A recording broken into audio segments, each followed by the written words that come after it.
Hey everyone, welcome back to Bhavani Mokshal vlogs. ఈరోజైతే నేను గీ rice చేస్తున్నానండి. బయట మ్యారేజ్లో ఎలా ఉంటుందో టేస్ట్ సేమ్ అలానే ఉంటుంది. మీరు ఎప్పుడైనా ట్రై చేయలేదంటే ఒకసారి ఇలా ట్రై చేయండి.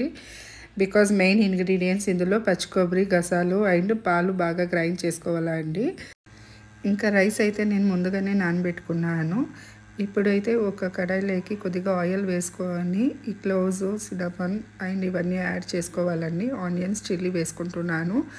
బాగా ఫ్రై చేసుకున్నాక జింజర్ గార్లిక్ పేస్ట్ వేసుకొని పీస్ వేసుకోవాలి. ఇదంతా బాగా సాఫ్ట్ అయ్యాక నేనైతే గ్రైండ్ చేసిన పాలు అయితే ఇప్పుడు మిక్స్ చేసుకుంటున్నాను.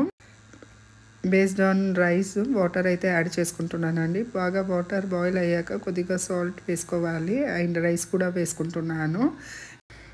నేనైతే గీ రైస్ కాంబినేషన్కి అనపకాయలు కర్రీ చేశానండి. నాకైతే ఈ కాంబినేషన్ చాలా ఇష్టము. మీకు నచ్చితే ఒకసారి ట్రై చేయండి and like, share and subscribe చేయండి. Thank you.